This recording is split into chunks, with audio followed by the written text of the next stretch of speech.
ఈరోజు మరి అందరికీ తెలుసు కదా! శనివారం 12వ తారీఖు. హనుమతి విజయోత్సవం అని కొందరు, హనుమత్ జయంతి అని కొందరు. అసలు ఇది విజయోత్సవమా? హనుమత్ జయంతా? ఏంటి దీని యొక్క విశిష్టత అని చెప్పి చాలామందికి కలిగే సందేహం. నిజానికి ఎన్నో ఏళ్లుగా ఈ ప్రశ్న ఉదయిస్తూనే ఉంది. కొంతమంది మరి ఏదైనా ముఖ్యంగా ఈ తెలంగాణలో అయితేనేమి, ఉత్తరాదిలో కొన్ని ప్రాంతాల వారైతేనేమి, ఏదైతే ఈ చైత్ర పౌర్ణమి ఉందో, ఆ చైత్ర పౌర్ణమి నాడు హనుమత్ జయంతిగా వాళ్ళు సంప్రదాయాన్ని కొనసాగించడం అనేది జరుగుతుంది.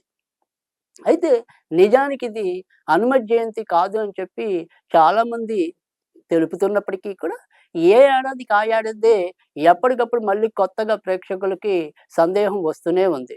ఇది హనుమత్ జయంతా? లేదా హనుమత్ విజయోత్సవమా అని. కనుక ఇక్కడ మనం శాస్త్రీయతగా ఆలోచించినట్టయితే గనక ఇది ఖచ్చితంగా విజయోత్సవమే. నిజానికి ఆంజనేయుడు పుట్టింది వైశాఖ బహుళ దశమి నాడు ఆయన పుట్టడం అనేది, అది కూడా శనివారం నాడు పుట్టడం అనేది, కర్కాటక లగ్నంలో పూర్వభద్ర నక్షత్రంలో ఆయన అవతరించాడని చెప్పి మనకి ఆంజనేయ చరిత్ర తెలియజేస్తోంది.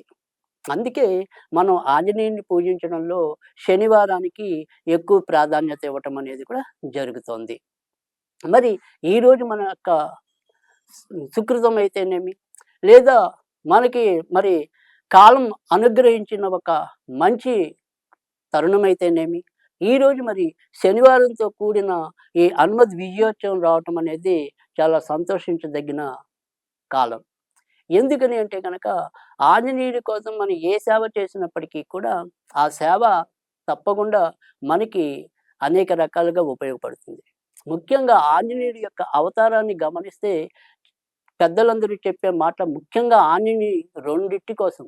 అంటే మన దైనందికంగా ఎదురయ్యే వాటిలో ఈ 2 కూడా చాలా ముఖ్యమైనవి. ఒకటి అభయం, రెండోది ఆనందం.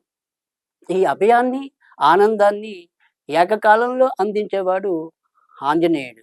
అందుకని మనం అందరం కూడా ఆంజనేయుడిని కొలవాలి అని చెప్పి కూడా, మరి అందుకే కలియుగ బ్రహ్మగా కూడా ఆయన్ని అభివర్ణించారు. తర్వాత ఏదైనప్పటికీ కూడా ఆంజనేయుని గనక పూజిస్తే మరి ముక్కోటి దేవతల్ని ఆరాధించినట్టే అని చెప్పి కూడా సాక్షాత్తు బ్రహ్మే తెలియజేయటం అనేది కూడా జరిగింది. మరి అలాంటి ఆంజనేయుడిని మనం కొలవటంలో మనకి ఎలాంటి సందేహం కూడా లేదు. ఈరోజు మరి హనుమద్ విజయోత్సవం అంటే ఏమిటసలు? హనుమత్ జయంతి కానప్పుడు హనుమద్ విజయోత్సవం అంటే ఏంటి? ఇది తెలుసుకునే ప్రయత్నం చేద్దాం.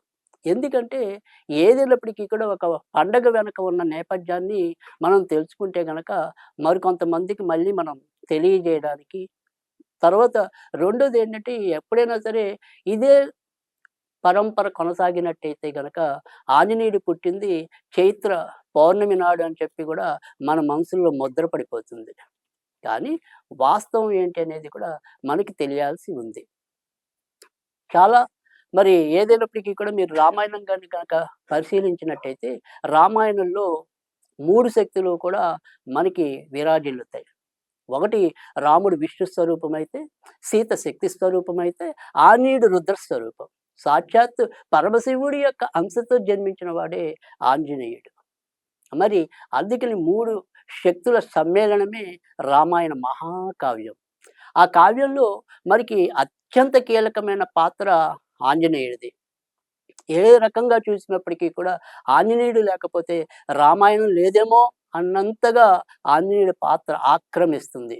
ఇటు సీత జాడ తెలుసుకోవటంలో అయితేనేమి, లక్ష్మణుణ్ణి సంజీవన పర్వతం తెచ్చి బతికించడంలో అయితేనేమి, సుగ్రీవుడికి రాముడికి మైత్రి సల్పటంలో అయితేనేమి, ఇలా ఎన్నో ఎన్నో ఎన్నో అంశాల్లో ఆంజనేయుడి యొక్క ప్రాధాన్యత మనకి అడుగడుగునా కనిపిస్తుంది. మరి ఆంజనేయుని ఈరోజు శనివారం నాడు కలిసి రావటం అనేది చాలా విశిష్టత. మరి శనివారం నాడు కొలిచేటైతే మంగళవారం కూడా ఎందుకు కొలుస్తామని చెప్పి కూడా కొంతమందికి కలిగే సందేహం. ఆంజనేయుడికి ఇష్టమైన రోజు మంగళవారం ఎందుకయిందంటే గనక, దీనికో చిన్న ఉదాంతం ఏంటంటే గనక, ఒకానొక సందర్భంలో సీతాదేవి స్నానం చేసి వచ్చి తన నుదుటిన సింధూరం ధరిస్తుంది. అది చూసి "అమ్మ, ఎందుకు నువ్వు సింధూరాన్ని ధరిస్తున్నావని" ఆయన ప్రశ్నించినప్పుడు, "నాయనా, ఈ సింధూరం అనేది ధరించడం వల్ల నా స్వామికి ఆయుర్వృద్ధి జరుగుతుంది అని చెప్పి కూడా ఆమె చెప్పడం అనేది జరుగుతుంది. అప్పుడు ఆంజనేయుడు చాలా పరవశంతో ఒళ్ళంతా కూడా ఆ సింధూరాన్ని పులుముకోవటం అనేది జరుగుతుంది. అప్పుడు సభలో ఉన్న వాళ్ళందరూ కూడా నవ్వితే రాముడు కూడా అడుగుతాడు, "ఎందుకు ఇలా ఒళ్ళంతా నువ్వు సింధూరం రాసుకున్నావు?" అంటే గనక, "నాకు అమ్మ చెప్పింది. సింధూరం గనక నుదుటిన ధరించినట్టయితే గనక మీకు ఆయుర్వృద్ధి అవుతుంది" అని చెప్పి. ఆమె కొద్దిగా సింధూరం ధరిస్తేనే మీకంత ఆయుష్షు వచ్చినప్పుడు, నేను ఒళ్ళంతా ధరిస్తే మీకు ఇంకెంత ఆయుష్షు పెరుగుతుంది. అంతేకాకుండా మీకు అంత శీఘ్రంగా ఆయుష్షు పెరగడానికి ఇది ఉపకరిస్తుంది అన్న ఆలోచనతోనే నేను ఈ సింధూరాన్ని ఒళ్ళంతా రాసుకున్నానని చెప్పి ఆయన భక్తి పారవశ్యంతో చెప్పడం అనేది కూడా ఉంటుంది.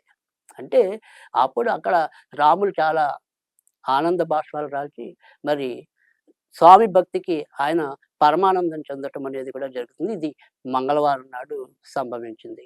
అప్పటినుంచి మంగళవారం నాడు ఆంజనేయుడిని పూజించడం అనేది కూడా ఆనవాయితీగా రావటం అనేది ఉంది. ఇక హనుమద్ విజయోత్సవానికి వచ్చేటప్పటికేంటంటే, ఎప్పుడైతే రాముడు మరి తిరిగి రావణాసురుడిని జయించాక పట్టాభిషిక్తుడైనప్పుడు, అప్పుడు రాముడు తను తన యొక్క విజయాల వెనక ఆంజనేయుడి యొక్క పాత్రని గుర్తించి, ఆంజనేయుడికి అంటే ఇప్పటి రోజుల్లో మనం ఏదైతే మరి పెద్ద పెద్ద వాళ్ళు విజయాలు సాధిస్తే ఒక అభినందన సభని ఎలా పెట్టుకుంటామో, అదే రకంగా ఆంజనేయుడిని మరి ఆలింగనం చేసుకొని ఈ విజయోత్సవాన్ని నిర్వహించడం జరుగుతుంది.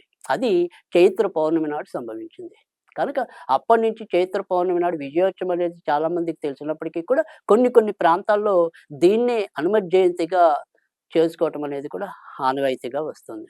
మరి ఈరోజు ఆంజనేయుడిని ఏ విధంగా మరి సేవించాలి అంటే గనక, ఆంజనేయుడి యొక్క బాహువులకి ఎవరైనా సరే తైలంతో నింపిన సింధూరం, అంటే ఉత్తి సింధూరం ఎప్పుడు కూడా ఆంజనేయుడికి రాయకూడదు. సింధూరంలో కొద్దిగా ఏదైనా సరే నూనె, అంటే ముఖ్యంగా నువ్వుల నూనె, అంటే ఈయన శనిని అంచినవాడు. తర్వాత రెండోదేంటంటే శనివారం పుట్టాడు కాబట్టి తైలానికి సంబంధించిన వాడు కనుక, ఈ తైలం అనేది సింధూరంలో కొంత కలిపి ఆయన్ని ఆంజనేయుడి యొక్క బాహువులకి గాని, హృదయానికి గాని, మరి నుదుటిన గాని అలంకరించినట్టయితే స్వామి సులభంగా ప్రసన్నుడవటం అనేది కూడా జరుగుతుంది. తర్వాత ఇదే రోజు ఎవరైనా సరే ఆంజనేయుడు, అది ముఖ్యంగా ఇది శనివారం నాడు రావటం వల్ల ఇటు కాలభైరవుడు, అంటే కాలానికి మరి పరిపాలకుడు కాలభైరవుడైతే, ఇప్పుడు మరి ఈ యొక్క కలియుగానికి బ్రహ్మగా మనం ఆంజనేయుడిని కొలుస్తున్నాం. కనుక వీళ్ళిద్దరిని ఏకకాలంలో కొలిస్తే ఈ కాలం మనకి ఇచ్చే ఏవైతే శాపాలుంటాయో, లేదా ఏవైతే కష్టాలుంటాయో, ఆ కష్టాలన్నిటి నుంచి కూడా ఉపశమనం లభించటానికి తప్పకుండా ఇప్పుడు నేను చెప్పే మంత్రం అనేది చాలా దోహదం చేస్తుంది. అది హోం జూం హన్మద్భైరవాయ నమః. ఓం హూం జూం హన్మద్భైరవాయ నమః. ఇది చాలా అద్భుతమైన మంత్రం. ఇది మరి ఆంజనేయుడు, భైరవుడికి ఇద్దరిని కూడా సంయుక్తంగా స్వీకరించగలిగే మంత్రం. వారిద్దరి యొక్క అనుగ్రహాన్ని పొందడానికి కూడా ఉపకరించే మంత్రం. ఈరోజు ఈ మంత్రాన్ని మనం కనీసం 108 సార్లు పఠించడం. ఇక్కడి నుంచి ఏదైనా సరే ఒక 8 శనివారాలు గనక ఇదే మంత్రాన్ని, ఉత్తి రోజుల్లో అవసరం లేదు. కేవలం 8 శనివారాల పాటు ఇదే మంత్రాన్ని 108 సార్లు చదివి ఆంజనేయుడికి అరటిపళ్ళు గాని, అప్పాలు గాని నివేదన చేసినట్టయితే తప్పకుండా మన యొక్క మనోరథాలు నెరవేరటం అనేదైతే ఉంటుంది. ముఖ్యంగా ఎవరైతే వారి వారి యొక్క ప్రయత్నాల్లో విజయం పొందకుండా ఇబ్బంది పడుతున్నారో, అంటే ఒక్కొక్కళ్ళకి పదోన్నతి కావాలని ఉంటుంది. మరొకళ్ళకి ఏదైనా సరే తన ఆఫీసులో గుర్తింపు, గౌరవాలు కావాలని ఉంటుంది. ఇలా వారి వారి యొక్క విజయాల కోసం చేసే ప్రయత్నాలు ఏవైతే అపజయాలుగా మారుతున్నాయో, ఆ అపజయాలన్నిటిని తొలగించి